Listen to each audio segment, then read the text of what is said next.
feel like Gordon Bombay would have taken his career to even further heights. Everything's flashy, everything's cocaine, everything's Fun. Open wide for some soccer. I don't care what you think about what your personal thoughts are at home. I care that you hate the Cowboys. Call this college rule. Welcome back, everybody, to the Sports Experience Podcast. Dom and Chris here, and before we begin, shout out here to Engle Studio, which is available for all your recording needs here in Tucson. In addition, please follow, like, and subscribe us on all our socials. Please subscribe to our YouTube page. Honestly, we're picking up some more subscribers, and jump on board because we're producing a lot of great content for y'all. And if you have suggestions, even comment on our videos.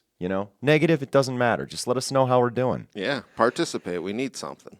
Coming off our Brothers in Baseball block, we're back to the old, our old shenanigans here at the Sports Experience Podcast. And we're back on the hardwood, Chris. And who do we have? We got Kareem Abdul-Jabbar. Kareem Abdul-Jabbar. Just saying, we're talking about Captain Skyhook. Captain Skyhook. The man that some people actually really hated. He had a lot of detractors in his life. So, let's get into it. Yeah, Kareem Abdul-Jabbar, born April 16th, 1947. But Kareem Abdul-Jabbar was not his birth name, Chris. His name was Cassius Clay. Cassius Clay. Couldn't help it. Different podcast. Mama called him Clay. I'm going to call him Clay. Well, I'm going to say. His name was Ferdinand Louis Alcindor Jr., named after his dad, born in Harlem, New York, the only child of Cora, who was a department store price checker, and Ferdinand, a transit police officer and jazz musician. His mom was from North Carolina, came up to New York during the Great Migration, and his dad was the son of immigrants from Trinidad. Excuse me. And he was tall and huge right off the bat. Yeah, he came out of the womb weighing a stout 12 pounds, 11 ounces, and 22 and a half inches long. That's a turkey that could feed a family. That's what I'm saying. Which is the same size as Joe DiMaggio's penis. Whew. Well, according to one Mr. Rose. One Mr. Rose. But why would he lie about that? It's not like he lied about betting on baseball. Yeah. He by age 9 he was 5'8". I wasn't that tall until I was a sophomore in high school, and he was always awkward and self-conscious about his size growing up. And by 8th grade he was 6'8". Yeah. But I mean, I can imagine that being a child that large. It's like that Deuce Bigelow when he goes out with that giant woman. It's like, that's a huge bitch. Well, felt like he didn't really ever fit in because he was so much bigger than everybody else. Like 6'8" in 8th grade is crazy. I mean, that's insane. I mean, that's it just really is mind-boggling. Like, thinking about just how much bigger he could dunk in 8th grade, like easily. He could probably palm a basketball at 3. It's crazy. His size. Well, this is the thing that we see is a lot of guys hit these huge growth spurts in like high school and stuff. He was like almost fully grown when he got to be a freshman in high school. Right. Oh my gosh, it's absolutely crazy. He goes to high school at Power Memorial Academy there in New York City. Obviously, since he's bigger and better than everyone, they win 3 straight New York City Catholic championships, have a 71-game winning streak, and go 79-2 with him there in high school. I thought this was kind of interesting because obviously they were like winning all the time, and one of those losses, it was the first one, because he talks about it, he was just like, the first time I ever lost in high school, it was like the first time I ever lost. So he was like in the locker room, and he said he started to cry. And he said he looked up, and everybody was looking at him like he was an alien. And he was like, that's when he decided he wasn't ever going to show his emotions. And we see this throughout his career where he is very stone-faced. He's a stoic dude. And he said this because that's when he learned his lesson, because everybody was looking at him. Obviously, he was playing with like a bunch of seniors, and they're all looking at this kid like, what the hell?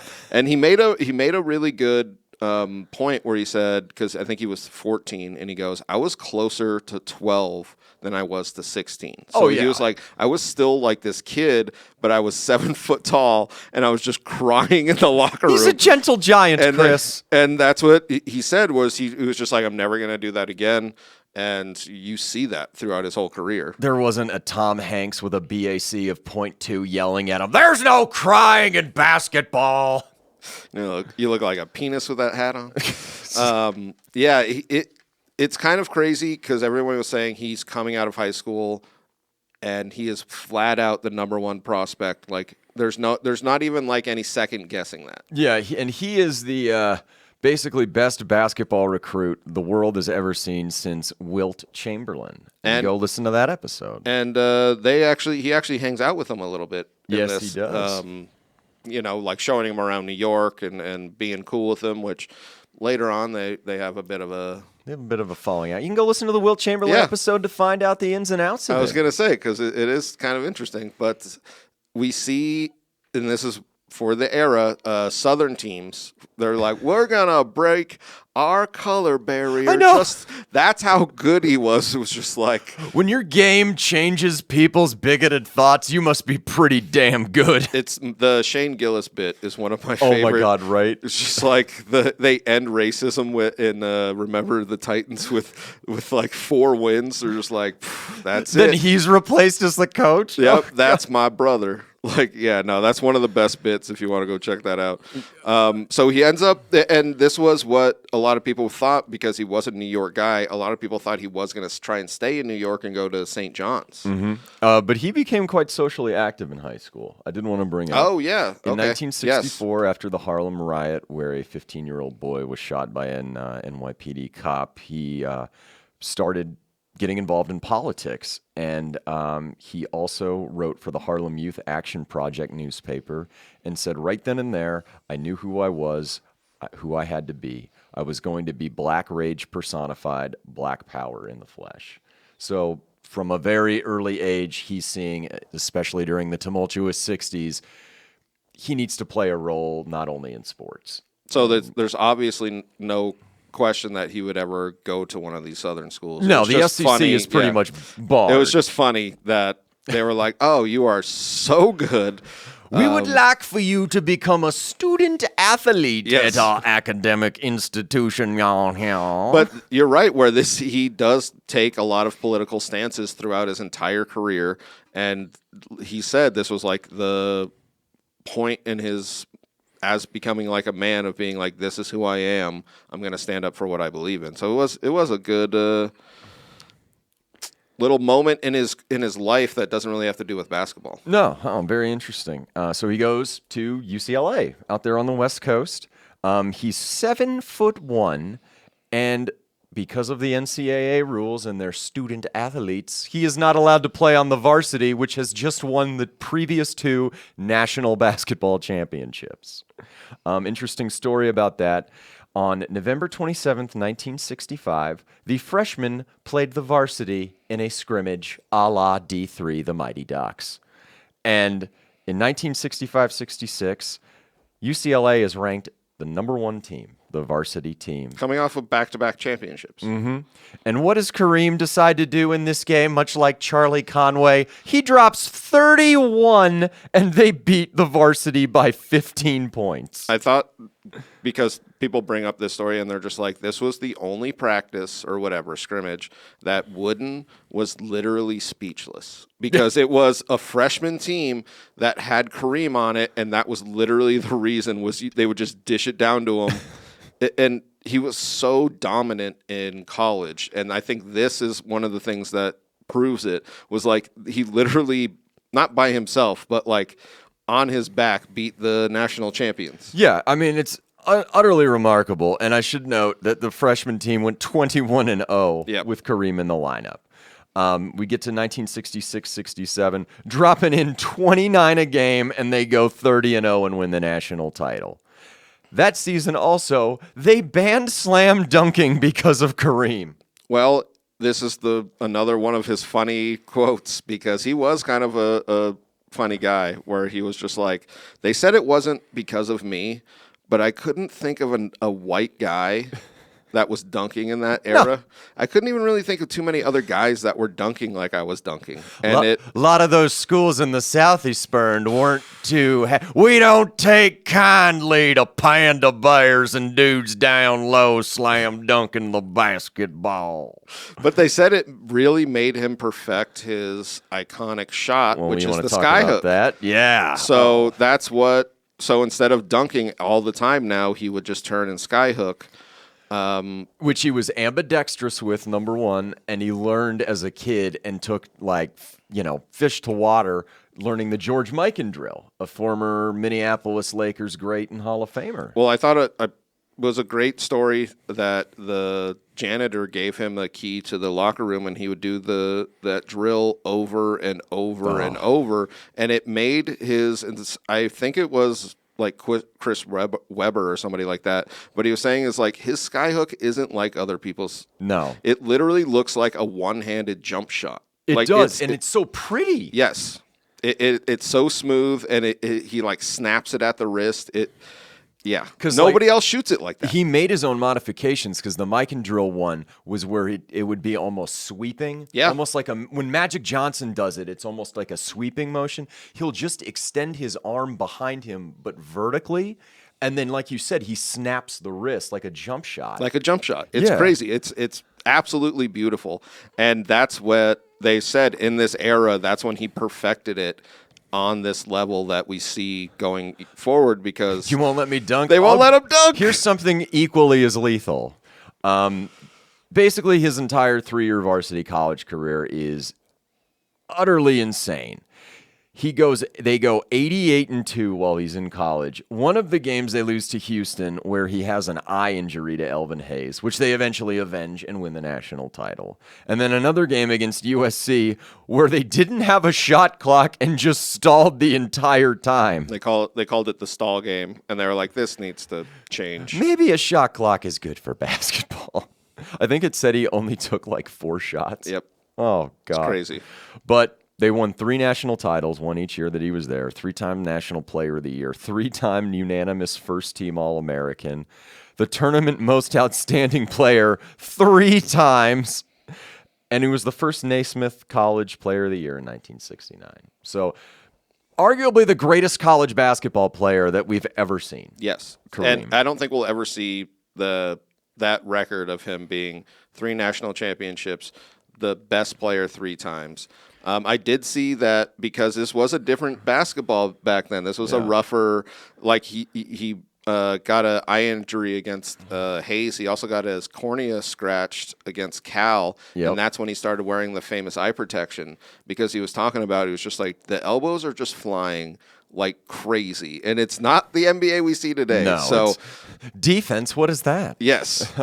One thing about his college career off the court, in the summer of 1968, he converts to Sunni Islam and takes on his name Kareem Abdul-Jabbar, but does not use it publicly until 1971. I was going to say, at this time in college, he's still Lou Alcindor, but he did privately change his name. And yeah, I think it was good to hold on to that when he was in college. Well, I don't think people in American polite society were ready for something of that sort. They were definitely not. He, in 1968, did not join the Summer Olympic team to protest how blacks were being treated in America. Yeah, so they went on to win, but he definitely was one of the people that protested the Summer Olympics, which is not something you would see today. No, definitely not. Also in college, he gets his BA in history in 1969. He graduates and also started learning martial arts from Bruce Lee, of all people, in Los Angeles.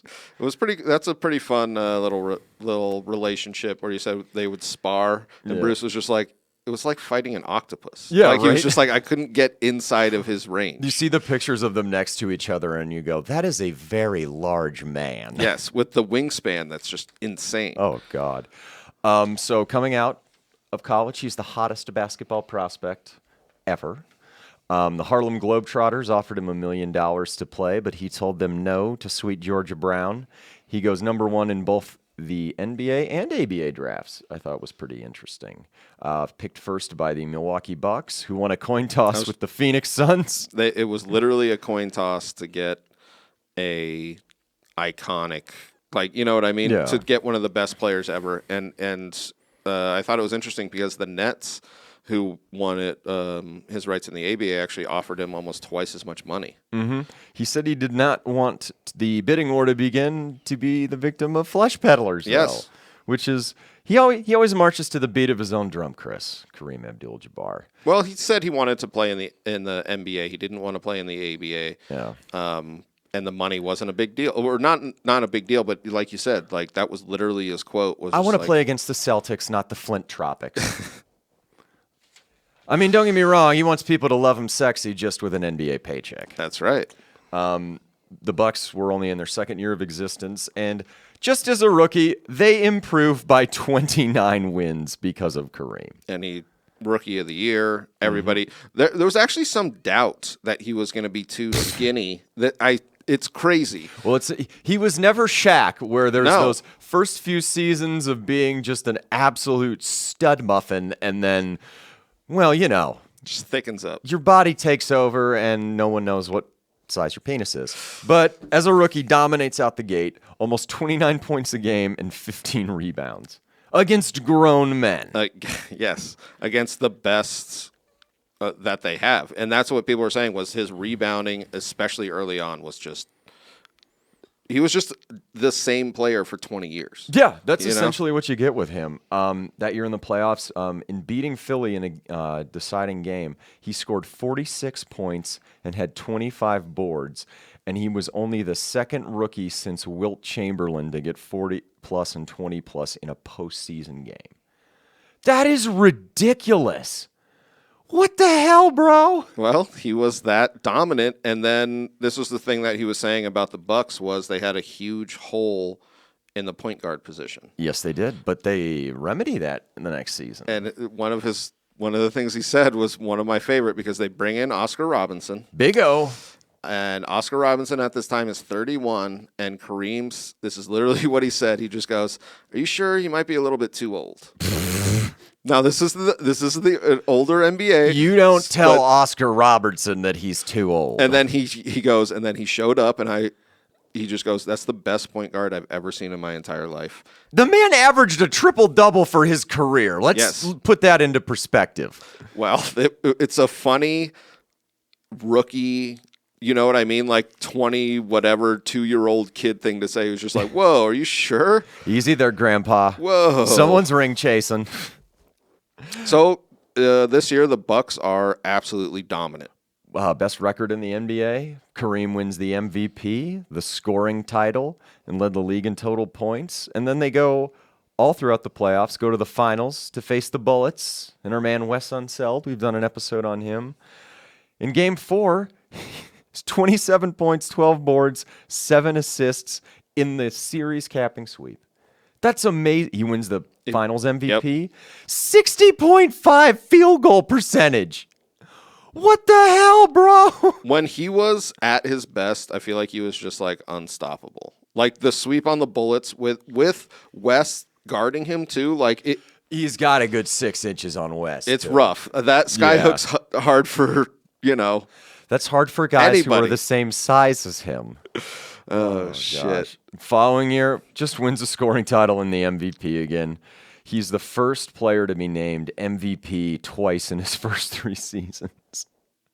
That's how good he was. And at this point, he's quite the warhorse because he's leading the NBA in minutes per game with 44.2. Unfortunately, they end up losing in the conference finals to the Lakers and wilt the stilt. But things seem to be going well with the Bucks. They're competitive. They're doing well.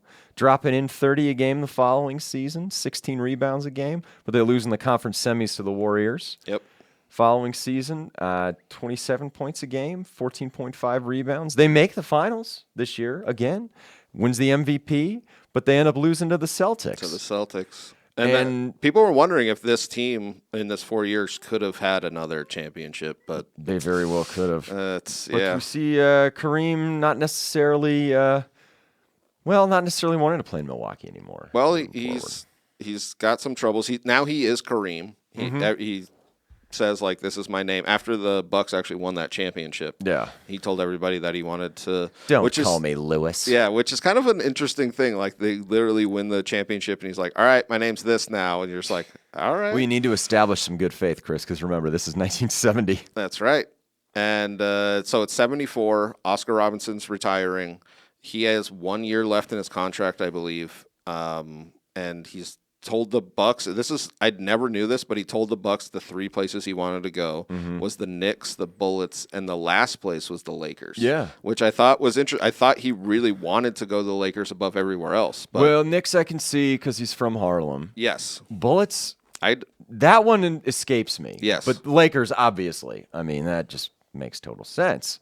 That year, he missed the first 16 games. He also broke his hand on part of the backboard, the structure holding it up after he was hit in the eye by Don Nelson. So the Bucks go 3-13 in those first 16 games. Now he starts wearing his goggles full time. They miss the playoffs despite him dropping in 30 a game in 1975. On March 13th of that year, Marv Albert, who is sportscasting, said he's requesting his trade. It's finally made public. And Kareem seems to be out the door. And he is later that offseason when him and Walt Wesley are sent to Los Angeles for Elmer Smith, Brian Winter, and rookies Dave Myers and Junior Bridgman and Cash.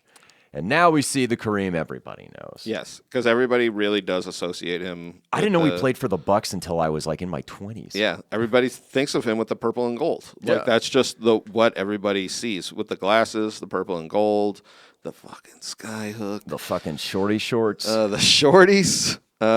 Lakers, and this is the thing, was they kind of don't have a great roster at this point. So it's pretty much him and a bunch of no names. Yeah. But he dominates. He dominates 27.7 a game in points, leads the NBA in rebounds with 16.9, block shots 4.12, and minutes played. And minutes played. This I did want to bring up his 1,111 defensive rebounds were an NBA single season record. So Kareem's, making his name in the paint.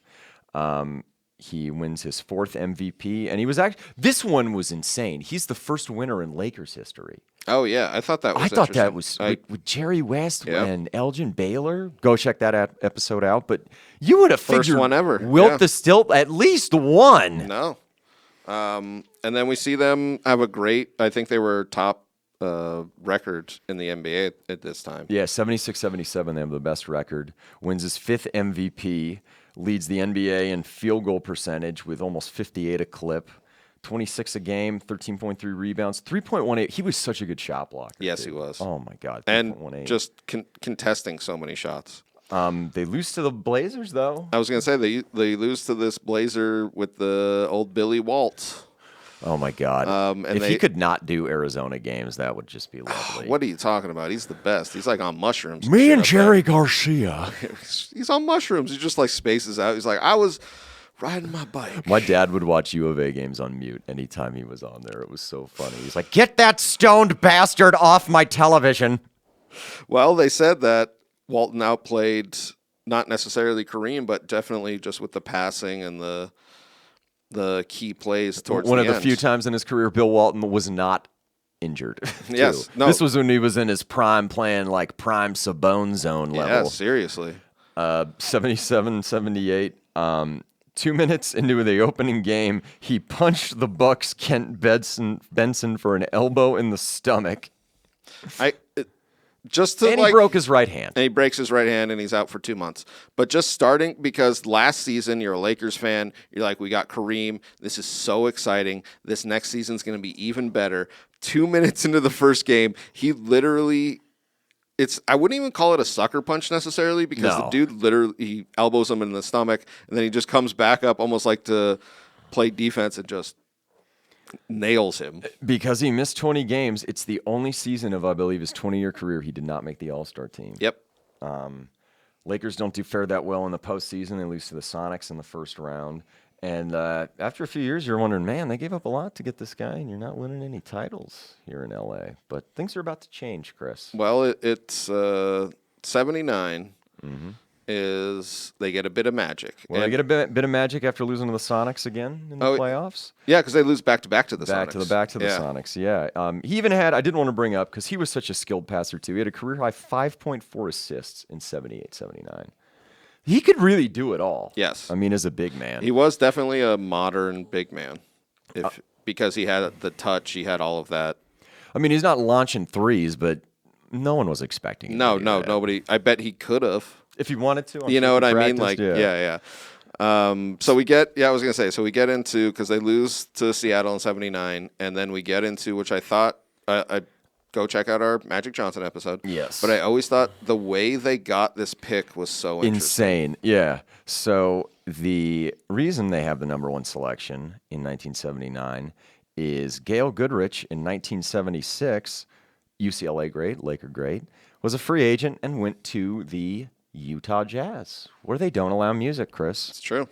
They got that pick, and Magic Johnson, the Naismith Player of the Year, national champion, one of the greatest point guards to ever put on the shorty shorts in league history, goes to the Lakers, and they become not quite Showtime, but they're ready to become Showtime. I was going to say, this is the precursor to Showtime. But when you see Kareem's career, he needs a star point guard. Just a distributor, yeah. Getting Magic was, I mean... Bringing in the big O, man. You see how many finals they proceed to go. Yeah, so 79-80, he just wins his 6th MVP. That's all. 24.8 points a game, 10.8 rebounds, and led the league with 3.4 blocks a game.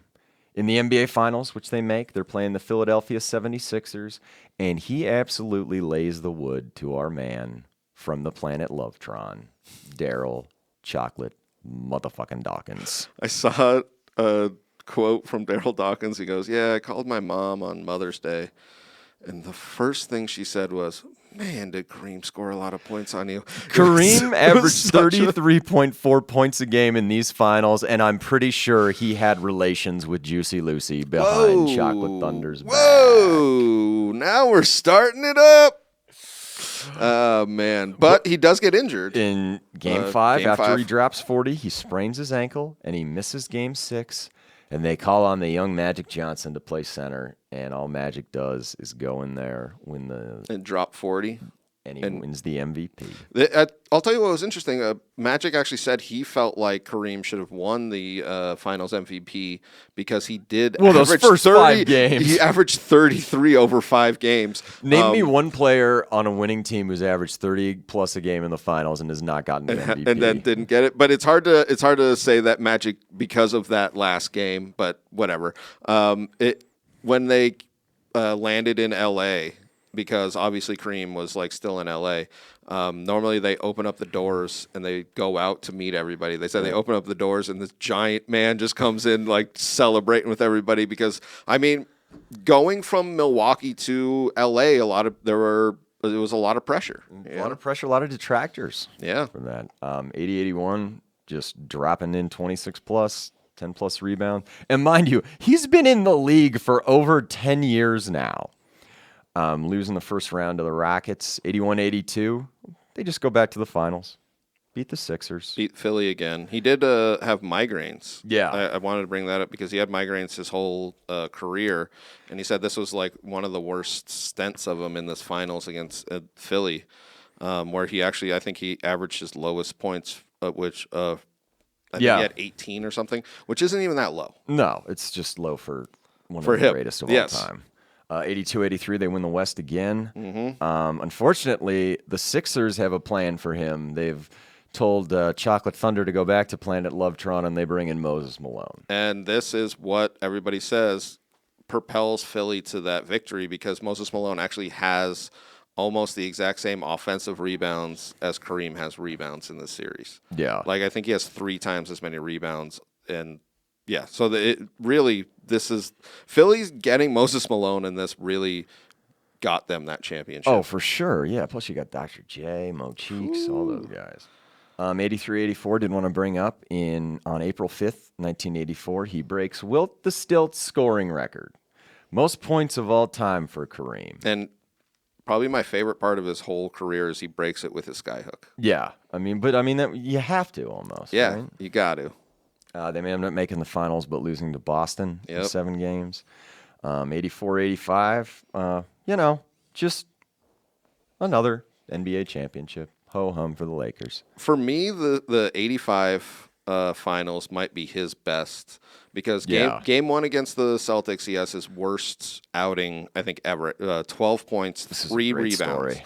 And then he asks Pat Riley to absolutely berate him and point out every single mistake he's doing. And then Magic Johnson said this. He was like, he went back and did like basic rebounding drills. Yeah. To like be like, I need to get back on my fundamentals. And then you see him have his best finals.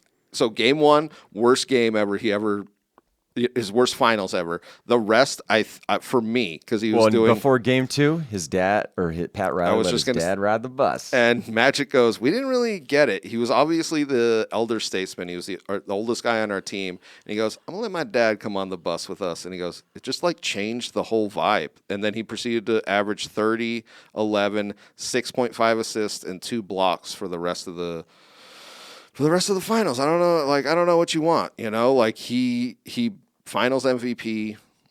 And it's the first time the Lakers in 9 tries have beaten the Celtics in the NBA Finals. That was a good one, too. In his 17th season, 1985-86, which is the most of all time at that time. Yes. 23.4 points a game, 6.1 rebounds. Unfortunately, they are upset in the conference finals by the Rockets and their Twin Towers there. Hakeem Olajuwon, go listen to that episode, and Ralph Sampson. Ralph. Yeah. 86-87, just another NBA championship. Where they beat Boston again. 87-88, they win the title against the bad boy Pistons. He actually may or may not have been fouled to extend that game to a Game 7. Yep. Very interesting. I was going to say, if you want to look at that one, that's an interesting one. Yeah. At the end of this season, though, he announces that his 20th is going to be his last season. Which is an awesome retirement tour, I think, for him. And it's well-deserved for Kareem Abdul-Jabbar. He was getting gifts like Persian rugs, a yacht that said Captain Skyhook. And in his last game, his team at the LA Forum, obviously, his teammates wore goggles. Yeah, they all came out with his famous, eye protection. Mm-hmm. Unfortunately, they do not end up winning a title in 88, 89. But in retirement, I will say this. He had held the record for most games played, field goals made, most minutes, points, and the last one was only broken by LeBron James earlier this season. Yep. Which is absolutely insane. Like I wanted to bring this up, his career stats versus his postseason stats, just to show what kind of a player he was regardless of the game. 24.6 points a game, 11.2 rebounds, 3.6 assists, 2.6 blocks, regular season. Postseason, 24.3 points a game, 10.5 rebounds, 3.2 assists, 2.4 blocks. In the biggest of games, he always showed up. I was going to say, so he stepped up his offense and defense. That's what's kind of crazy, because I feel like a lot of the time, because he was the point leader, I feel like sometimes his defense gets kind of like, yeah, he was okay. But he was so good on defense. Oh, he was fantastic. 19-time All-Star, 6-time MVP, 6 titles, 2 Finals MVPs, and won another 2 as an assistant with the Lakers. Yep. Which is... When you do lists of the best centers of all time, I think it's pretty obvious he's number 1, right? I would definitely, especially with the longevity. So a lot of the times we see centers have like a window where they're like dominant. Yeah. He was literally dominant for like 15 years. Yeah. Like the best, not only center, but the best player. The best player, yeah. Because I do think it was sad that he didn't get 20 All-Star games. Yeah, right. But that's just a silly thing. But he played all throughout the 70s. Well, I think one thing with him was he kept his body in peak physical shape. Yes. He was into martial arts. He started doing yoga in the mid-70s. Yes. Which is crazy. Modern basketball player. Modern basketball player, and he was a first with kind of a load management strategy. If you remember, Riley wouldn't put him, wouldn't let him inbound the ball to run up the court. He wouldn't let him. He would always have him back when they were shooting free throws towards the end of his career. I was going to say this was at the end with the Showtime Lakers, where they were.